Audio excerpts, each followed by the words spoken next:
Hi, welcome to Restoration Focus, Original Sin, which is Series 2, Episode 4.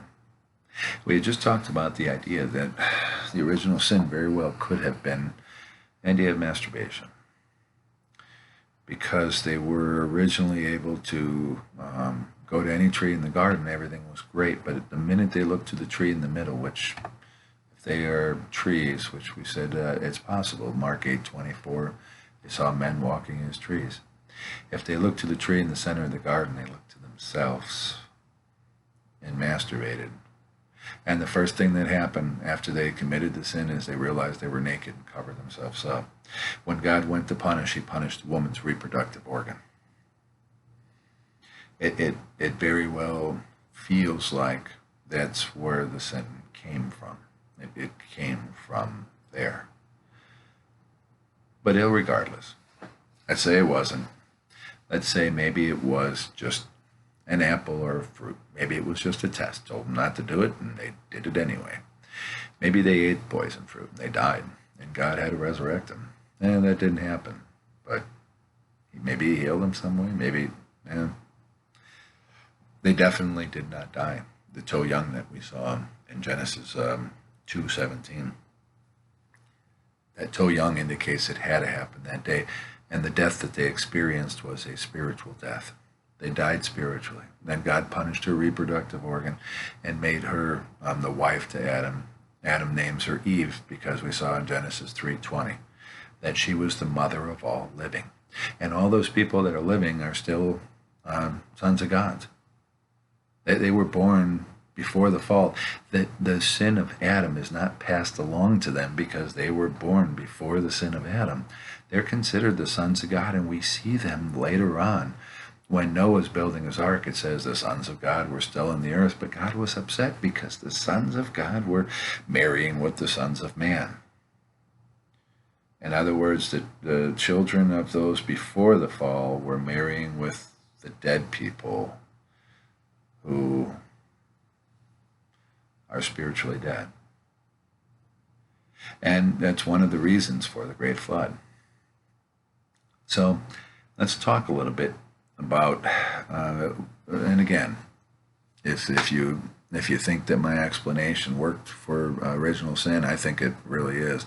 Does that mean that's still the case? Rules changed. We weren't allowed to eat meat.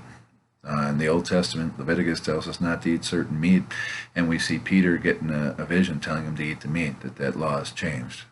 Do I think that masturbation is still a bad thing, that it's going to cause us to sin? I still think it causes you to be selfish. It causes you to look at yourself and not give part of you to go to another person. But I don't think it's the wedge between us and God that it was in Genesis. So so let's say it was a fruit. Let's say it was sex. Doesn't matter. The sin happened. When it happened, in the day, they lost that spirit. They died spiritually. And so we see they now have body and soul. Now, the rest of what happens has to be understood, because in Genesis that spirit was created and put into man to make man perfect.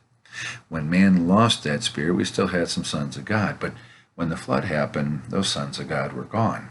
They were killed. We have Noah and 7 of his family members that get saved. As time moves along forward, what we see is God keeping that spirit alive by placing it within people, conditionally limited.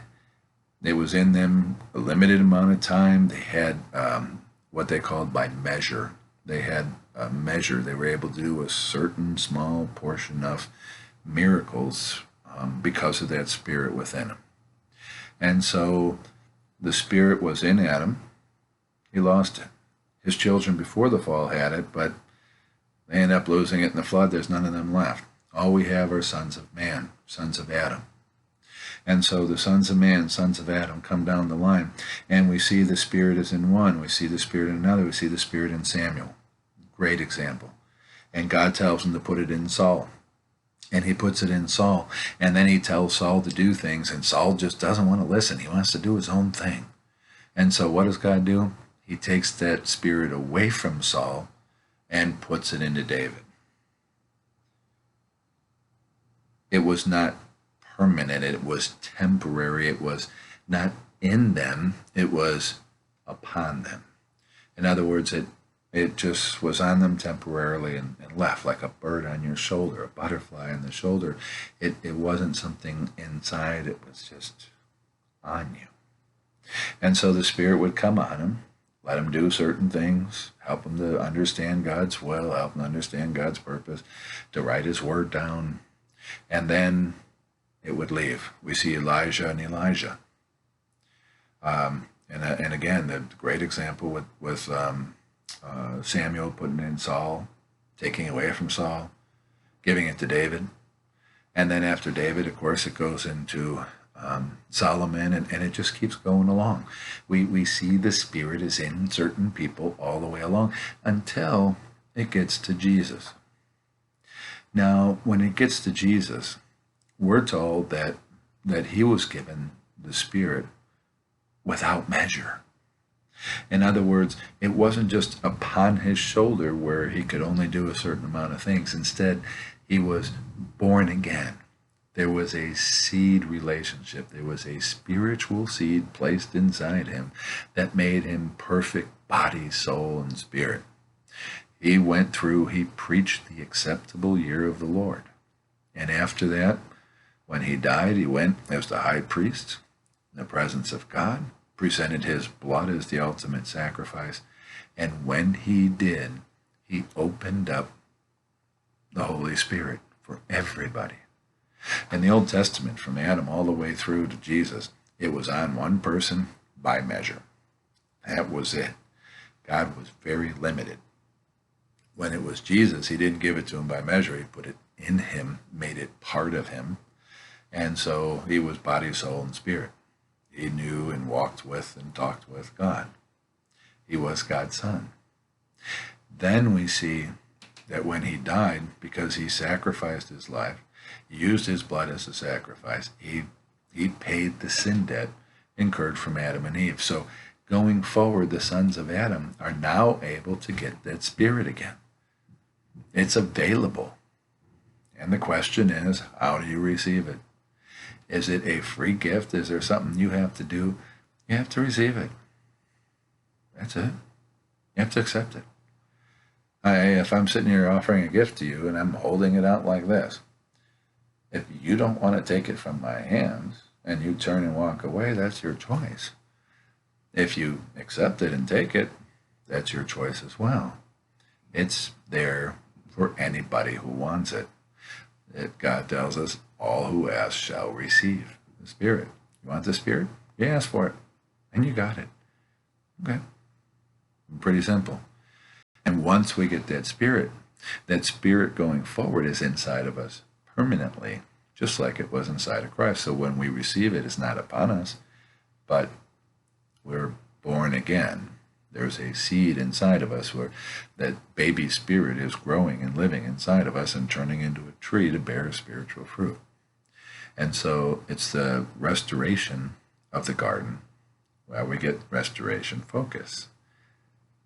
Because the whole focus of the Bible is to restore us to the original relationship of the garden, where we were in relationship with the earth, we're in relationship with each other and the animals, and we're in relationship with God. And to get back there, to get back to the garden, Jesus is the one who made it possible. And so the original sin, regardless of what the action, whether they ate something or whether they did something else, the result of it was a spiritual death.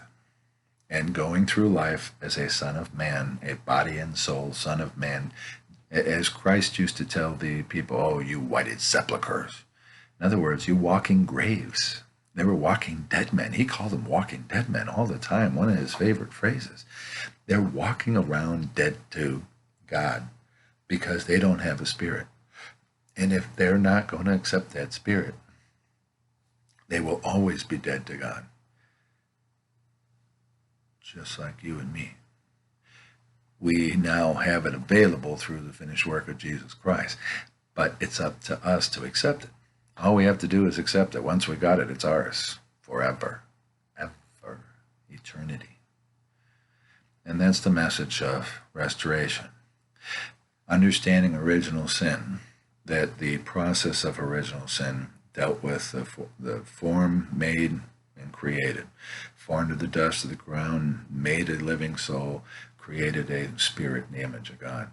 Having that spirit die, and then going through to 3,000, I would argue 3,000 years it's been, from that time up to Jesus, about 3,000 years, with it on one person until Christ comes and restored it. And so now we're waiting for that time to come to an end when he comes back and we get to see the fulfillment. But if you don't understand the loss of spirit, if you don't understand what it meant when it said, today thou shalt die, you're going to think they brought death in the world and that's it. You're not going to understand the truth of it. The truth of it is, unless you receive the Spirit of God, you are a walking dead man.